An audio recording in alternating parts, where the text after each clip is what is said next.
आज हम लोग इस वीडियो में मैथमेटिक्स के प्रॉब्लम जो है बनाएंगे जो बहुत ही कंसेप्चुअल है, और ये आपका कंसेप्ट जो है different type of mathematical problem में सॉल्व करने में आपको मदद करेगा और बहुत कुछ इसमें सीख सकते हैं।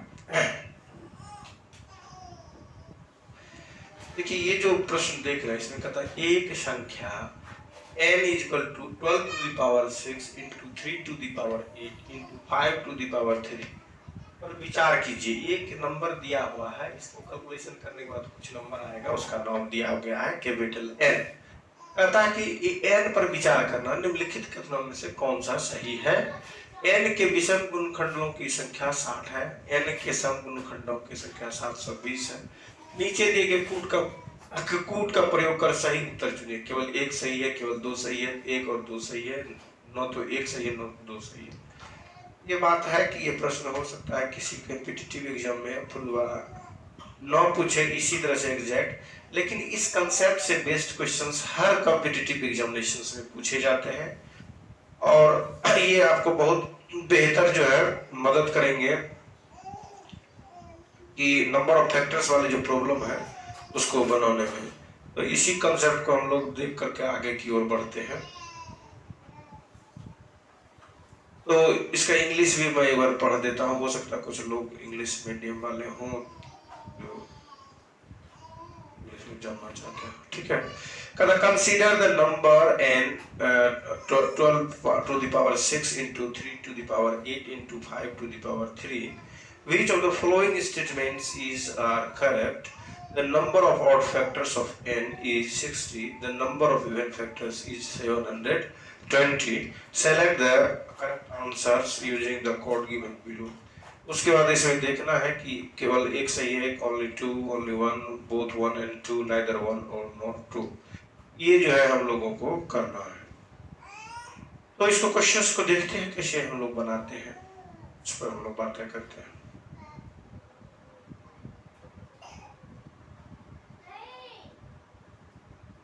इसमें जो है आप तो देख रहे हैं कि संख्या ये दिया हुआ है, इस पर विचार करना है। कि कोई भी नंबर जो है पहले आप समझिए कि जैसे आपसे पूछा जाए कि 10 का फैक्टर्स क्या होगा, इसके गुणनखंडों की संख्या कितनी होगी। केवल 10 का अगर बात करेंगे हम लोग, 10 दे दिए,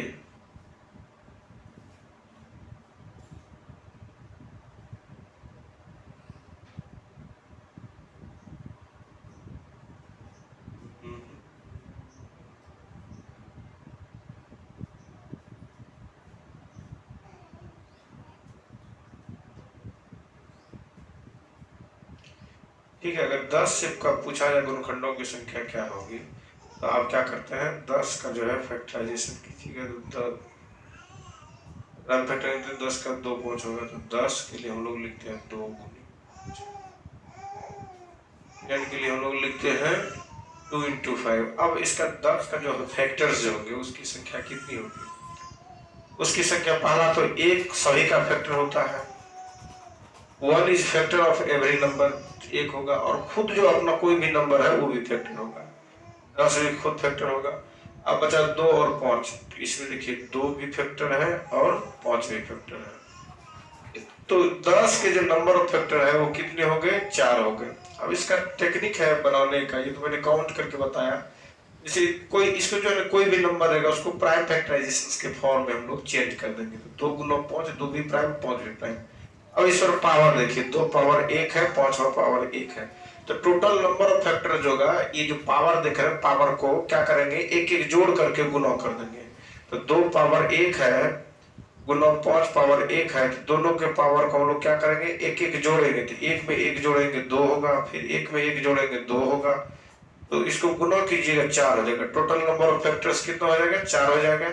और ये जो आप देख रहे हैं इसमें भी काउंट कीजिएगा, 1 2 3 4 हो गया। तो टोटल नंबर ऑफ फैक्टर्स जो होता है वो प्राइम नंबर्स का जो फैक्टर प्राइम फैक्टराइजेशन जब करेंगे तो सभी के जो पावर होंगे उसमें एक एक जोड़कर आपस में गुना कर देंगे, वो नंबर ऑफ फैक्टर्स निकल जाएगा।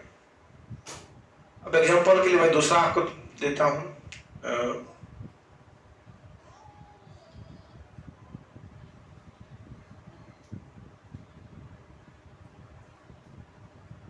अब कहेगा ए 1000 का प्राइम फैक्टर्स कितना होगा, तो इसको इसी तरह से कीजिए। 1000 का फैक्टर्स कितना होगा, गुणनखंडों की संख्या पूछेंगे। तो 2 से करेंगे 500, 2 से कीजिएगा 250, 2 से 125, 5 से 25, फिर 5 से 25। ठीक है, तो इसको जो है ना आप लिख सकते हैं 1000 को 2 पावर 1 2 3 3 और 1 2 3 5 में पावर 3 लिख सकते हैं। इसके नंबर ऑफ फैक्टर्स जो हो जाएंगे, 3 में 1 जोड़ दीजिएगा, इस 3 में 1 जोड़ दीजिएगा, इसके 3 में 1, इसके 3 में 1, तो कितना हो जाएगा 3 जोड़ 1, फिर इसमें 3 जोड़ 1, ये हो जाएगा 4, ये 4, 4 गुना 4 16। तो 1000 के नंबर 1000 अगर हो और उसके पूछेंगे कि इसके कितने फैक्टर्स होंगे, कितने इसके गुणनखंड होंगे, उसकी संख्या कितनी होगी 60 होगी। जैसे मैंने आपको 10 का एग्जांपल लेकर के बताया था काउंटर वेरीफाइड करके। ठीक है, उसी तरह से जो है ये चीजें होंगी। अब कभी कभी होगा ये हो क्यों रहा है, कैसे हो जाता है, तो ये जो है मैथमेटिकल जो मॉडल होता है उसमें कई तरह से फॉर्मूला को प्रूफ करने की टेक्निक होती है। उसमें से एक टेक्निक का नाम है मैथमेटिकल इंडक्शन। तो मैथमेटिकल इंडक्शन में क्या करेगा, कोई नंबर ले लेगा, कहेगा कि इसका जो है फैक्टर्स ये है, तो उसको आप जो है देखेंगे कि उसके लिए सही है कि नहीं है, उस नंबर के लिए फिर चेक करेंगे, उसके बाद वाले के लिए सही है कि नहीं, फिर चेक करेंगे उसके फिर बाद वाले नंबर के लिए लागू होती कि नहीं। इस तरह से ट्रायल मेथड से जो है मैथमेटिकल इंडक्शन जो है बनता है और उससे जो है प्रूफ होता है कि ये बात सही है कि नहीं है। बहुत सारे अप्रोच है, जिस अप्रोच से हम लोग जो है फॉर्मूला को डेवलप करते हैं या कंसेप्ट को विकसित करते हैं, उसके पहले प्रैक्टिकल या ट्रायल करते हैं, ट्रायल से डेवलप होता है। तो ये सिंपली था कि इसको निकालने का तरीका यही है कि अगर ये 2 पावर 3 है, 5 पावर 3 है, तो ऊपर वाला जो भी पावर है उस पावर में एक एक जोड़ करके उसके बाद क्या करेंगे, मल्टीप्लाई कर देंगे। 3 है, 3 में 1 जोड़ देंगे, 4 हो गया। 5 है, 5 पर 3 है, 3 में 1 फिर जोड़ देंगे, 4 हो गया। 4 गुना 4 16। तो टोटल नंबर ऑफ फैक्टर्स कितने हो जाएंगे, 16 हो जाएंगे। अब जो हम लोग देखते हैं आगे,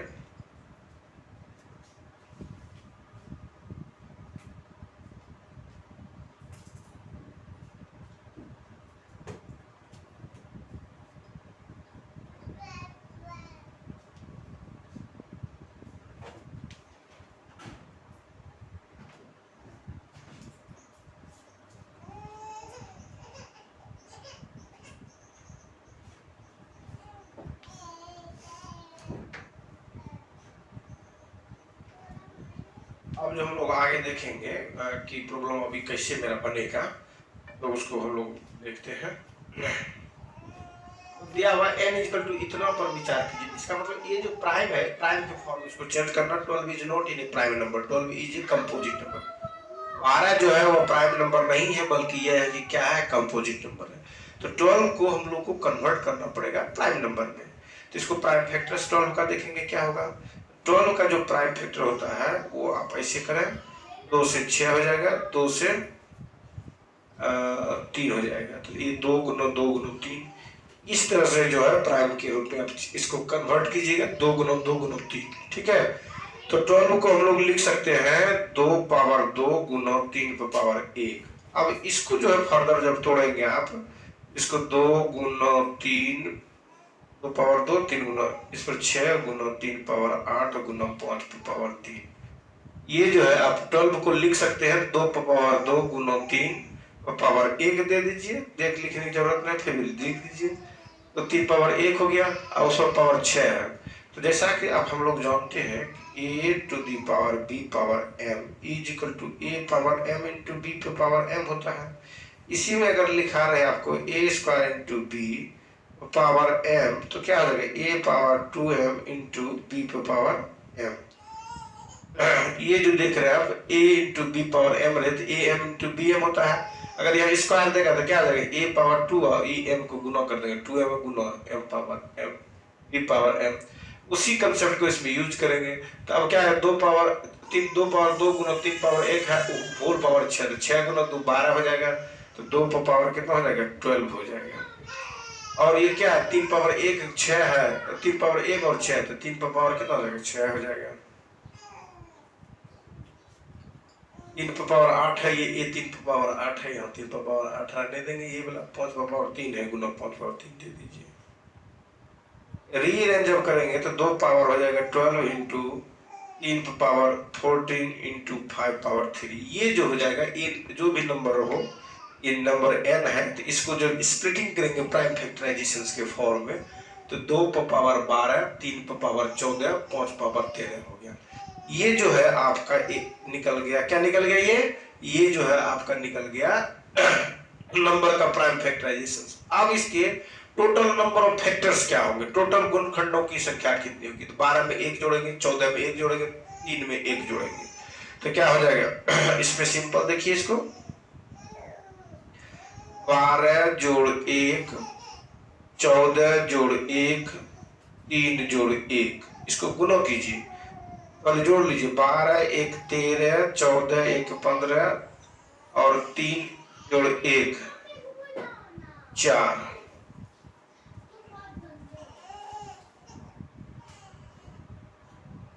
जो ये पावर था, ये नंबर ऑफ फैक्टर्स हो गया, गुणनखंडों की संख्या, नंबर ऑफ फैक्टर। जो नंबर ऑफ फैक्टर हो गया, ये हो जाएगा कितना आपका,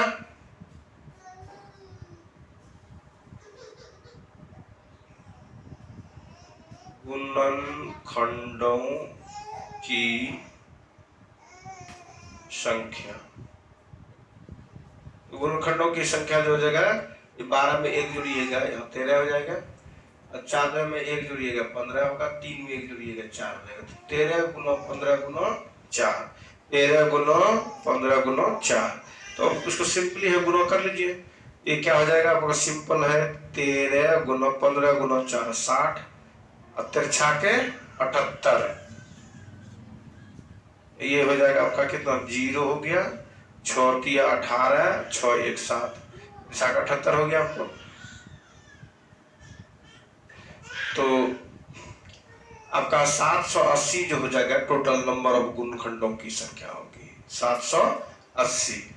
इसको क्या करेंगे हम लोग, इसके पावर को 1 जोड़ देंगे, इसके पावर को 1 जोड़ देंगे, इसके पावर को 1 जोड़ देंगे, 12 1 13, 12 जोड़ 1 13, 14 1 15, 3 1 4, टोटल नंबर ऑफ फैक्टर 780 हो गया। अब इसमें हमको देखना है कि विषम गुणनखंडों की संख्या 60 कह रहा है और सम गुणनखंडों की संख्या 720 कह रही है।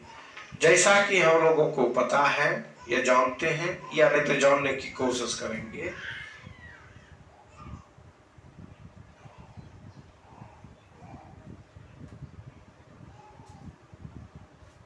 सम संख्या और विषम संख्या, जैसे 2 क्या है, ये सम संख्या है, 4 क्या है, सम संख्या है, 6 क्या है, सम संख्या है।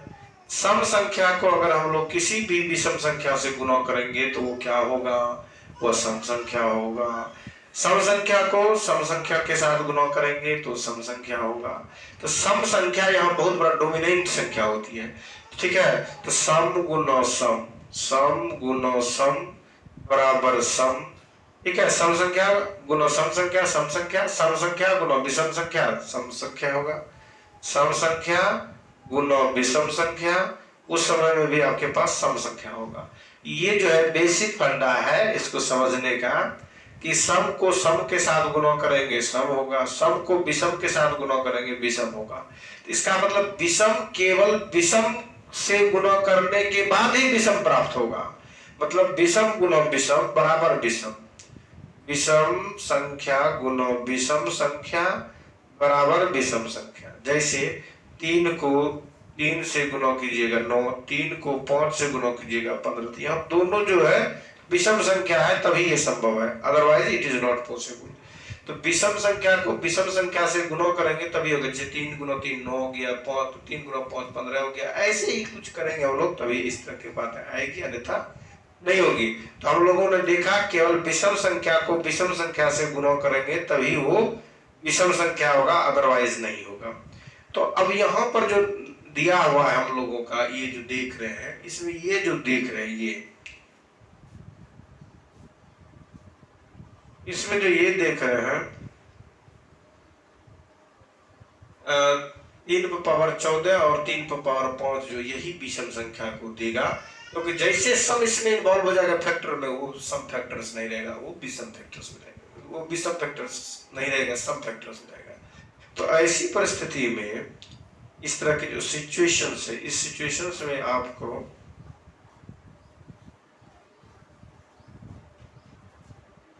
इस तरह के जो सिचुएशंस है, इसमें आपको विषम फैक्टर्स निकालने के लिए केवल इसी दोनों को मदद लेंगे, इसी दोनों का अरेंज करेंगे।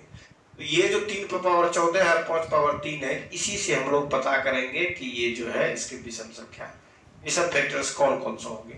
तो 3 पर पावर 14 है, 5 पावर 3 है, तो इसमें क्या करेंगे, इसके लिए विषम फैक्टर्स, जो इसका फैक्टर्स होगा वो इसका भी फैक्टर्स होगा। तो इसके जो विषम फैक्टर होंगे 14 पावर 1 और 3 पावर 1, सॉरी 14 जोड़ 1 3 जोड़ 1 14, 1 15, 3 जोड़ 1 4, 15 गुना 4 60, ये जो है ये सही हो जाएगा। तो विषम फैक्टरों की संख्या कितनी होगी, 14 जोड़ 1 3 जोड़ 1 अर्थात कितना हो जाएगा, 15 गुनी 4 अर्थात 60, ये जो हो गया आपका 60 हो जाएगा। 14 जोड़ 1 अब 3 जोड़ 1, 14 1 15, 3 1 4, 15 चौकी 60, 15 गुना 4 60 होगा, 60 हो जाएगा। तो विषम गुणनखंडों की संख्या कितनी होगी, 60। मतलब ऑड फैक्टर जो होंगे वो कितने होंगे, वो 60 होंगे। तो ये आपका ऑप्शन ए के लिए स्टेटमेंट ए जो है सही है। अब हम लोग स्टेटमेंट बी पर कंसीडर करेंगे। Total number of factors either prime और सॉरी आइदर ऑड और इवन होगा। इसके जो भी नंबर्स नेचुरल नंबर्स होते हैं, वो सभी नेचुरल नंबर्स या तो प्राइम या तो वो ऑड होगा, विषम संख्या होगी या सम संख्या होगी। इसके अलावा कोई नेचुरल नंबर होता नहीं। तो यहाँ पर जो नंबर नेचुरल नंबर की जो फैक्टर्स जो है वो नेचुरल नंबर वाला ही नंबर पर हम लोग फैक्टराइजेशन की बातें करते हैं, ठीक है। तो n के सम गुणनखंडों की संख्या 720 होगी। टोटल गुणनखंडों की जो संख्या है वो कितना है, 780 है, जिसमें घटा देंगे विषम गुणनखंडों की संख्या 60, तो बचेगा क्या कि सम गुणनखंडों की संख्या जोड़ विषम गुणनखंडों की संख्या बराबर टोटल गुणनखंडों की संख्या। तो इसके टोटल गुणनखंड कुल गुणनखंडों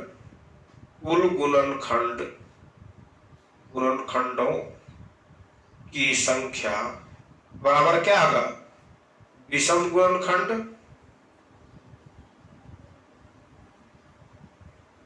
जोड़ सम गुणनखंड। विषम गुणनखंड जोड़ सम गुणनखंड।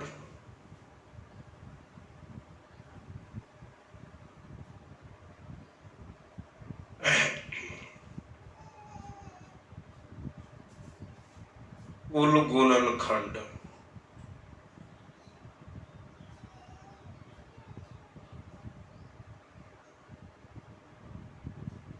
की संख्या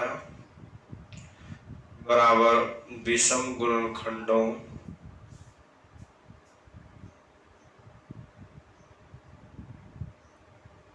की संख्या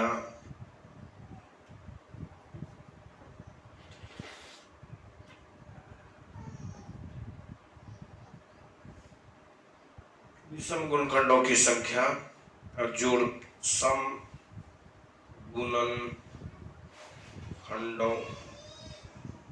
की संख्या। 780 जो है आपका टोटल है। इसमें विषम गुणनखंड आपने निकाल लिया, कितना निकला विषम गुणनखंड, ये निकला आपका 60। और सम गुणनखंड मान लेंगे कुछ भी हो, m y x z कुछ भी हो, मान लीजिए x है तो 780 में आप 60 को घटा देंगे, x हो गया तो 720 हो जाएगा। विषम गुणनखंडों की संख्या, सम गुणनखंडों की संख्या कितनी होगी, 720 होगी। तो ये भी सही है, 1 और 2 दोनों सही है। तो इसका मतलब क्या होगा, ये option C is the correct option of this question. Option C जो होगा वो क्या होगा, करेक्ट ऑप्शन होगा। इसको आप आसानी से जो है क्या कर सकते हैं, बना सकते हैं, इसको आसानी से आप बना सकते हैं।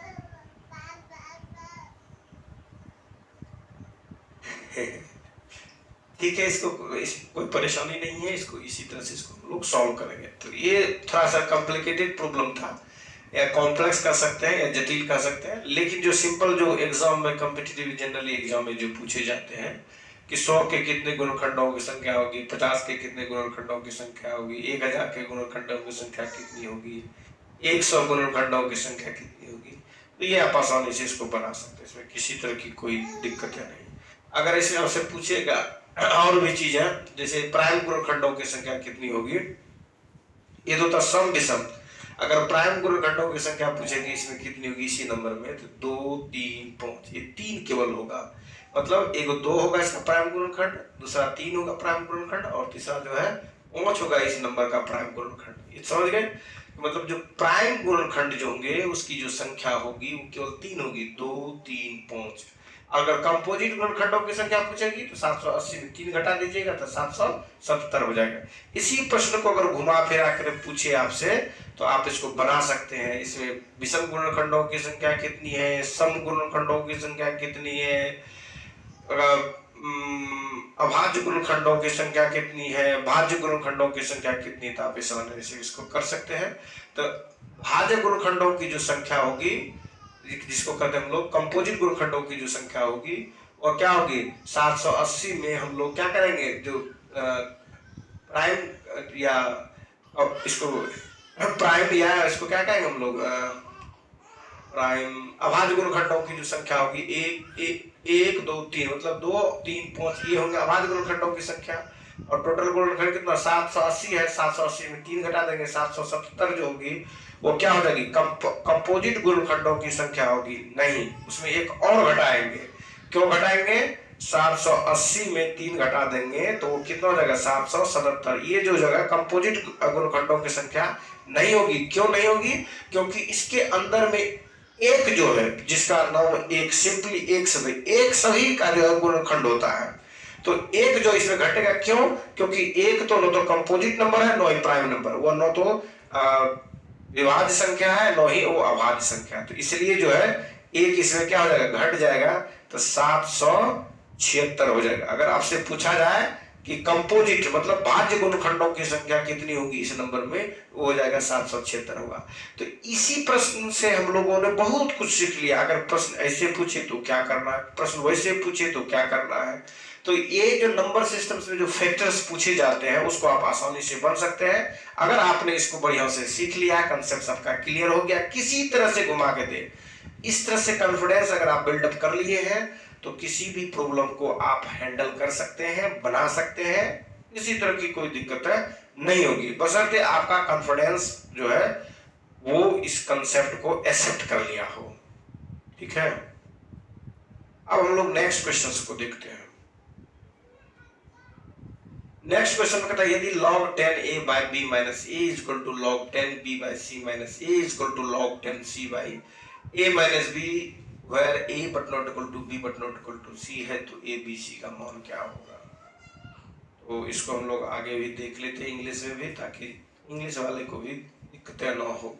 कहता है if log 10a b minus c is equal to log 10b c minus a is equal to log 10c a minus b a but not equal to b but not equal to c, then what is the value of a b c। देखिए ये जो question है log a है base 10 पर, log b है base 10 पर, log c है base 10 पर, और ये b माइनस c से डिवाइड किया गया। इसमें कहता है a b c जो है आपस में बराबर नहीं हो, इसलिए कहता है कि आपस में बराबर नहीं हो। अगर ये बराबर आपस में हो जाएगा तो क्या हो जाएगा, ये बराबर होने का मतलब है कि ये वैल्यू 0, ये वैल्यू 0, ये वैल्यू 0। इसीलिए रिस्ट्रिक्शन इंपोज किया है, not equal to A but not equal A, not equal to B, not equal to C. ये कंडीशंस इंपोज किया गया।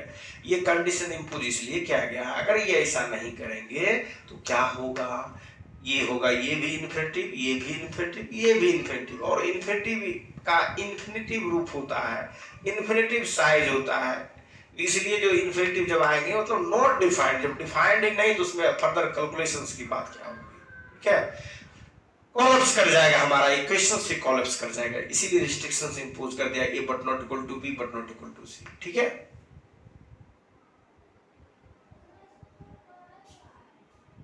अब हम लोग जो देखेंगे इस प्रश्न में ए बी सी का वैल्यू पूछता है क्या, what's the value of A B C. अब यहाँ पर जो छोटी छोटी बातें हैं उसको हम लोग जो है लॉगरिथमेटिक रूप में जो स्टडी करते हैं, लॉगरिथम का अलग अलग टूल्स को जब देखते हैं तब ये जो है आसान हो जाएगा इसको बनाने में। तो मैं थोड़ा सा आपको लॉगरिथम की जो बेसिक आइडियाज है उस पर मैं बता देता हूँ। जैसे लॉग जो होता है, जैसे ये हो गया e और ये हो गया आपका a और e is equal to b है, तो इसको पढ़ते कैसे पहले कहेंगे logarithm of a at base e। इसको नेचुरल लॉगरिथम भी कहते हैं, नेचुरल लॉगरिथम भी कहते हैं इसको, ठीक है, नेचुरल बेस ई माना जाता है। तो log of A at the base, natural base, natural base अगर बोल दिया जाए तो समझ जाएंगे आप ई है। तो इसी को जब हम लोग लिखेंगे ए इक्वल टू लिखाएगा आपको ई पावर बी लिखाएगा। इसी को जब इंप्लाइज करेंगे कि लॉगरिथम ऑफ ए और ए इक्वल टू बी है तो A equal to E to the power B होगा। अब देखिए रिस्ट्रिक्शंस दोनों में देखिए क्या बात है, बातें कुछ इस तरह से है कि ई पावर अगर बी हो, ये एक्सपोनेंशियल्स है, ये E power B always greater than equal to 0 होता है। ये सॉरी, ये जो वैल्यू होगा आपका हाँ ई टू द पावर जो होगा B always greater than equal to 0 नहीं कहा जाए, अब 0 ही होगा, ये जो वैल्यू होगा 0 ही होगा।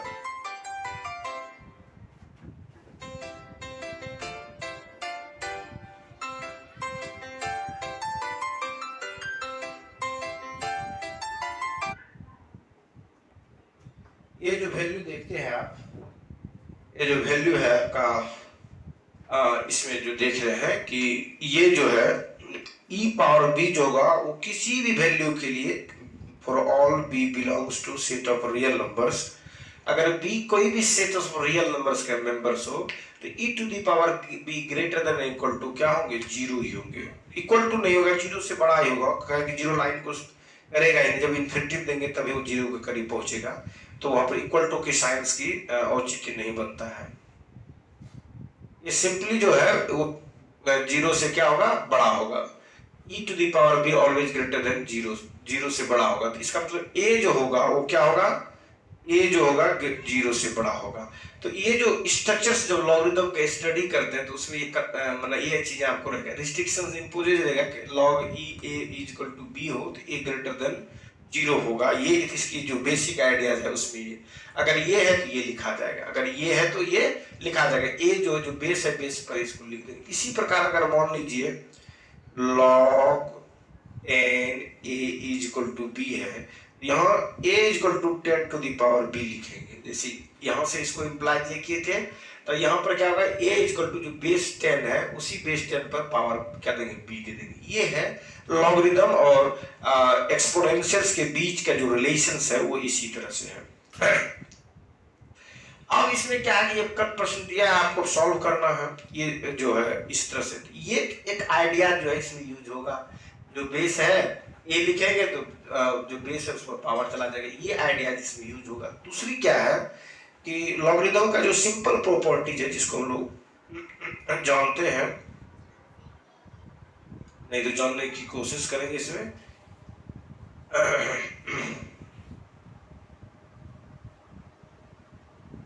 कि लॉग एम जोड़ log N is equal to the log M into N, log m minus log n is equal to log m by n। यहाँ पर हमने बेस नहीं लिखा, ये बेस e भी हो सकता है, बेस 10 भी हो सकता है, e जो है लिखने की आवश्यकता नहीं पड़ती है, there is no need to write the base e for any logarithm because e is a natural base of the logarithm। that means अगर इसमें हमने अगर मान लीजिए कि e को नहीं लिखा इसके बेस में, that means we should understood that e is already its base, कि हम लोग ये समझ जाएंगे कि ये पहले से ही जो है ये ई इसका नेचुरल बेस है। अगर दूसरा कोई बेस होगा तो उसमें लिखना पड़ेगा, चाहे 2 हो 3 हो 4 हो 5 हो 10 हो 20 हो 25 हो 30 हो कुछ भी हो, whatever we have to write or mention that what its base। here base 10 is already mentioned, यहाँ पर जो बेस 10 है वो ऑलरेडी मेंशन किया गया, दिया गया है, यहाँ पर भी 10 दे दिया गया है, तो इसका मतलब जब दे देगा तो ठीक है। तो सिंपली समझिए जब लॉगरिथम में जब जोड़ने की बात होगी तो आपस में ये क्या हो जाएगा, इनटू हो जाएगा, जब घटाने की बात हो जाएगी ये डिवाइड हो जाएगा। ये इसका जो बेसिक आइडियाज है, इसी बेसिक आइडियाज को यूज करके ये प्रॉब्लम कंप्लीटली बन जाएगा। और भी लॉगरिथम का प्रॉपर्टीज है उसको भी मैं बता देता आपको, जैसे log a to the power b है, मतलब यहाँ बेस नेचुरल a है ही छुपा हुआ, तो ये हो जाएगा b log a हो जाएगा। जैसे इस तरह से log a पावर b दिया था, b जो है इधर आ जाएगा और log a हो जाएगा, ये हुआ। उसके बाद जो है अगर बेस सेम हो और वैल्यू भी सेम हो तो इसका मान 1 होगा, ये जो है अगर ये a है और बेस a है, इसका वैल्यू कितनी होगी? a होगी, 1 होगी। ठीक है, अगर ये दोनों हो तो एक। यहाँ पर क्या है कि जैसे ये 1 जब रहेगा तो डिफाइंड नहीं होगा, बेस रिस्ट्रिक्शंस रहता है उसमें भी। ठीक है, तो 1 पर जो है a इक्वल टू 1 होगा तो बेस पर जो है इसका वैल्यू 1 अगर दे देंगे तब ये डिफाइंड नहीं हो पाएगा लॉगरिथम, चूंकि उसका 1 पावर कुछ भी देते हैं तो वही रह जाता है, 1 ही रह जाता है, इसलिए शायद।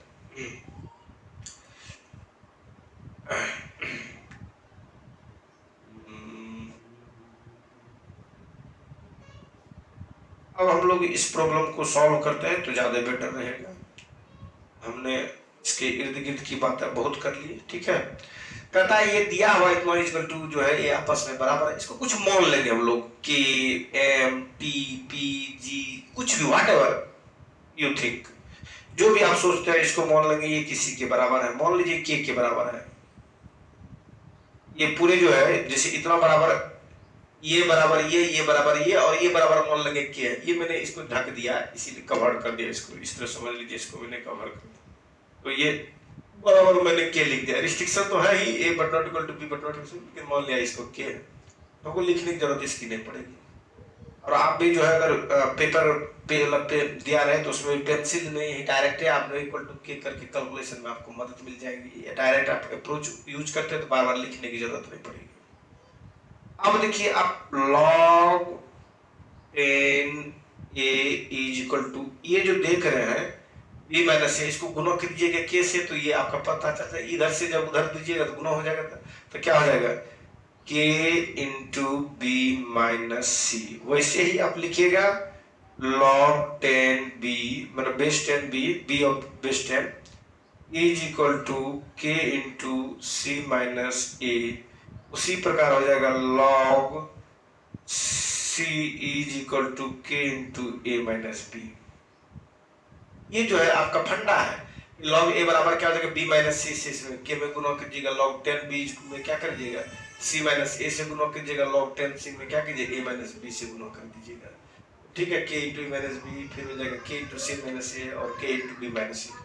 देखिए ये जब साइक्लिक पैटर्न को फॉलो करता हो तो आपस में जब जोड़िएगा सब जीरो हो जाएगा। करके मैं दिखा देता हूँ। कभी भी अगर ऐसे साइक्लिक ऑर्डर को फॉलो करता हो तो वैसे परिस्थिति में जब आप ऐड करेंगे तो क्या हो जाएगा, वो जीरो हो जाएगा। देखिए log 10a जोड़ log 10b जोड़ log 10c is equal to, आपस में इसको जोड़िए b माइनस सी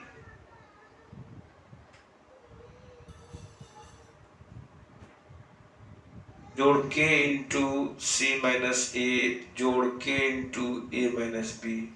इसमें के कॉमन ले लेंगे तो क्या बचेगा आपके पास, बी माइनस सी जोड़ सी माइनस ए जोड़ ए माइनस बी। सब का तकच दीजिए, बी को बी के साथ धक्का दीजिए, सी को सी के साथ धक्का दीजिए, ए को ए मतलब कैंसिल आउट कर दीजिए, सब कट जाएगा। बी बी के साथ, सी सी के साथ, ए के साथ कट गया। अर्थात क्या मिला आपको, लड्डू। तो ये हो जाएगा जीरो। तो लड्डू को आप खाते रहिए इसको। तो अब जो है इधर जो मैंने आपको बताया था कि जो फॉर्मूला है इसमें अगर ये सब जुड़ा रहे, बेस सेम रहे तो क्या हो जाएगा, ये बेस तो नीचे रहेगा और आपस में सब गुना हो जाएगा, a into B into C.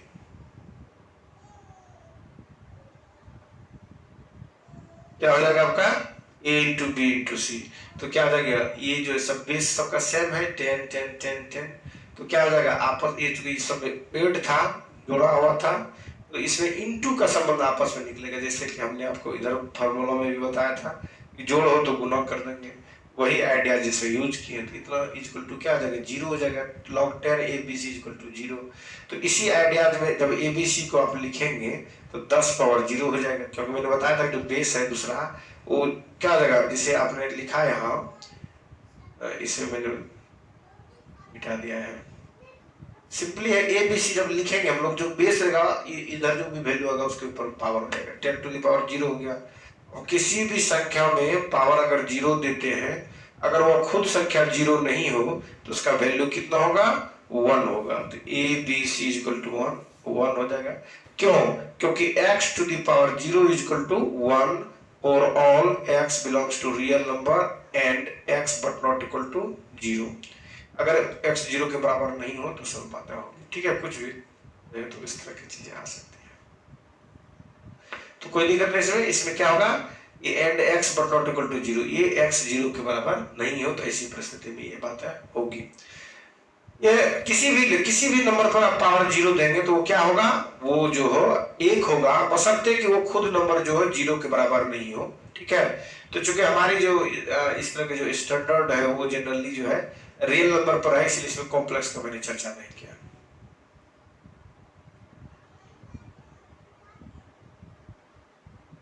Next question देखिए, इसका ऑप्शन आपका क्या हो जाएगा, ऑप्शन ए बी सी 1 मान हो जाएगा। इसका जो प्रोडक्ट कहता है एबीसी का मान क्या होगा, तो एबीसी का मान क्या हो जाएगा, 1 हो जाएगा। ठीक है, नेक्स्ट हम लोग देखते हैं, कहता है कि यदि एक घड़ी 4 घंटे 40 मिनट दिखाई देता है तो घंटे की सुई और मिनट की सुई के बीच की कोण क्या है। क्योंकि इसका बेसिक जो आइडियाज है उसको हम लोग ये जानेंगे कि जनरली जो हमारे पास घड़ियां हैं वो इस कदर से है, और उसमें ये 12 है, ये 6 है, ये 3 है, ये 9 है, इसी तरह से बजती है। और एक कंप्लीट सर्किल्स में जो एंगल होता है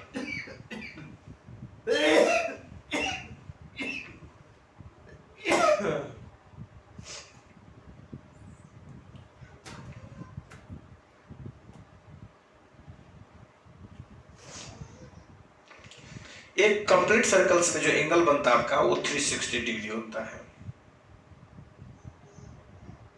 ये जो देख रहे हैं 360 डिग्री बनेगा, मतलब complete angle, one complete angle is equal to 360 degree. एक कंप्लीट एंगल जो होगा कितने के बराबर होगा, 360 डिग्री के बराबर होगा। ये 360 डिग्री के बराबर होगा पूरा, जब कंप्लीट एंगल की बात करते हैं तो। ठीक है, तो ये जो है जब हम लोग इसको तोड़ेंगे 12 टुकड़े में, अगर 12 टुकड़े को तोड़िएगा तो क्या होगा, एक टुकड़ा के लिए 360 में 12 से भाग दीजिए, तो 12 से 12 दोनों 24, 12 के 36, 30 डिग्री का आसपास होता है, 360 डिग्री। ठीक है, तो एक जो है में 30 डिग्री का जो है कैलकुलेशन बनेगा। अगर 12 पीस करते हैं तो एक पीस जो होंगे वो 30 डिग्री के बराबर होगा, क्योंकि टोटल कितना है 360 डिग्री है, और उसको 12 से डिवाइड करेंगे 30 हो जाएगा एक पीस। अब घड़ी जो कुछ इस तरह से होता है, जैसे यहाँ 1 लिखा रहेगा, यहाँ 2 लिखा रहेगा, यहाँ आपका 4 लिखा रहेगा तो यहाँ 5 लिखा रहेगा, यहाँ 7 है तो यहाँ 8 है, यहाँ 10 है तो यहाँ 11 है, तो टोटल आपका 12 बज गया, 12 बज गया, 12 बज गया। अब जो है हम लोग देखेंगे कि ये जो है बज क्या रहा है, 4 घंटे 40 मिनट दिखाई देती है, तो घंटे की सुई मिनट की सुई के बीच का कोण क्या होगा। अब देखिए इसमें सिंपल फंडा है, इसमें कोई विशेष जरूरत नहीं है परेशान होने की। ये है 4 घंटे 40 मिनट, एक जो यूनिट बनती है, ये जो एक यूनिट देख रहे हैं वो 30 डिग्री की यूनिट बन रही है। तो 4 बजे यहाँ पर घड़ी रहेगी किसकी, मोटा वाला घड़ी जो घंटे की घड़ी कहते हैं वो 4 के पास रहेगी। तो जब घंटा की घड़ी 4 पर रहेगी तब जो है मिनट की घड़ी 12 पर रहेगी, तो 4 बज गया। अब कह रहा है कि 4 बज के 40 मिनट, एक जो है 5 मिनट होता है, तो तब 12 पंचे 60 मिनट बराबर 1 घंटा होता है, 40 है, 8 पंचे 40, इसका मतलब जो मिनट की जो सुई होगी वो कहाँ होगी, वो मिनट की सुई यहाँ होगी, मिनट की सुई यहाँ होगी।